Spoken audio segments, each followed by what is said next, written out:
Bom, e quase finalizando, questão 18, também outra questão que a gente vai usar o teorema fundamental da álgebra, o teorema da decomposição de polinômios, é parecida com a 17, pelo menos na essência, porque a gente conhece as três raízes do polinômio, só que graficamente, né? A interseção de qualquer função, não interessa de que grau, não interessa se polinomial, se é logarítmica, se é trigonométrica, a interseção de qualquer função com o eixo das abscissas, dá para a gente as raízes da função, né? Então, mesmo que eu tenha esse menos 1 aqui e esse 2 aqui, o foco que a gente precisa ter em termos do que vem a ser raiz é a interseção com o eixo x.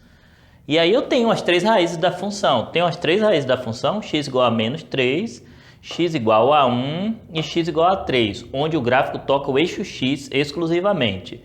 O exercício fala que é um polinômio de grau 3, e aí você tem um rascunho do gráfico, que é um mero detalhe para a gente. E além disso, eu tenho essa informação, p de menos 1 é 8.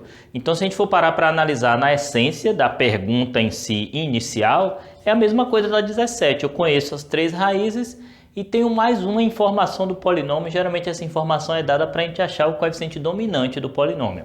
E aí eu vou seguir o começo da questão, eu vou seguir igual à questão anterior, né? Se eu tenho as raízes, eu chamo para o primeiro membro, então cada uma das raízes vai me dar um fator de decomposição do polinômio. Só que aí, como eu citei na questão 17, existem infinitos polinômios que possuem essas raízes. O que vai diferenciar esses polinômios é exatamente por quem ele está multiplicado em termos de fator dominante, né?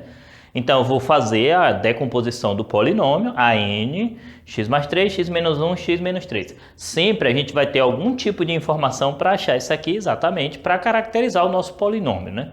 Nesse caso eu tenho a informação também no gráfico, p de menos 1 é 8, aplico, p de menos 1 é 8, no lugar do x eu estou pondo menos 1, na composição que eu fiz, a n menos 1 mais 3 está aqui, ó. Menos 1 está aqui e menos 1 menos 3. Desenvolvo a conta e acho que o termo dominante do polinômio é meio, aquele coeficiente da maior potência de x. Então meu polinômio é assim. A gente precisa tomar cuidado quando está trabalhando com a forma fatorada, porque raramente a gente realmente precisa fazer esse produto. Geralmente a gente vai desenvolvendo, depende muito da pergunta que é feita. Raramente a gente precisa fazer o produto.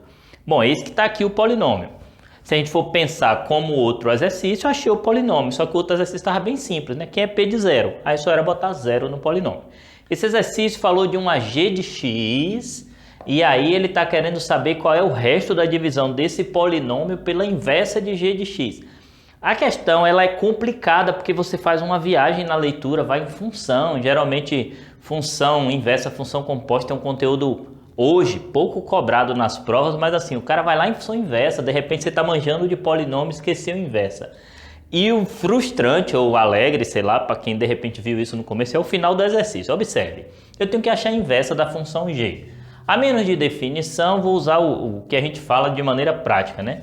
G é a função y igual a 2x menos 1, o exercício passa para a gente obter a inversa da forma prática.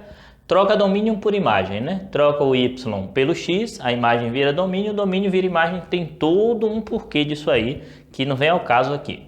Então eu vou isolar o y, né? Y igual a 2x menos 1, eu simplesmente troco a imagem pelo domínio, o domínio pela imagem. Aí a nova função que eu isolo é a inversa, né? Tá aqui. Aí eu joguei o 1, tal, desenvolvi, tá aqui a função inversa. Essa é g a menos 1 de x. Aí esse polinômio é de primeiro grau. Agora já pensando na finalização do exercício. Esse polinômio é de primeiro grau. Aí eu quero a divisão desse polinômio por esse polinômio. Pergunta do exercício qual o resto dessa divisão. Bom, eu posso desenvolver o cálculo, que eu não aconselho esse meio aqui, vai ficar um negócio meio feinho. Desenvolver o cálculo e depois fazer a divisão pela chave. Trabalho demais. Desenvolver o cálculo, fazer com Ruffini. Trabalho mais ou menos. Mas aquele velho esquema, né, de você ter várias saídas para os exercícios de polinômios na maior parte das questões. Pelo menos para o final aqui, né? Como o divisor é um divisor de primeiro grau e o cara só quer o resto, então vou usar o teorema do resto. Eis que aí aparece a surpresa do exercício, né? Para aplicar o teorema do resto, o que é que eu faço? Calculo a raiz do divisor e aplico no polinômio. Então vamos lá. Então vou calcular a raiz do divisor.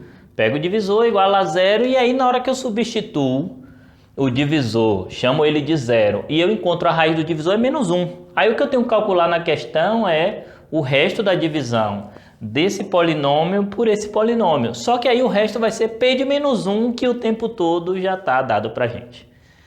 Tipo assim, se eventualmente, que seria uma coisa meio louca, alguém partisse do fim do exercício, teorema do resto, de repente achar a inversa e saber que tem que calcular P de menos 1, veria que na verdade, por acaso, óbvio, né, não precisa nem do polinômio.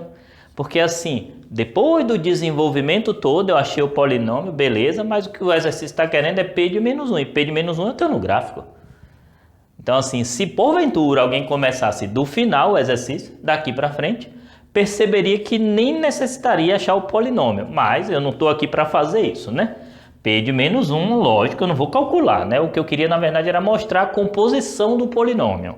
Se você tem as raízes, você acaba compondo, né, com os fatores, o polinômio em si. Óbvio que P de menos 1 é 8, isso é uma informação de partida no exercício.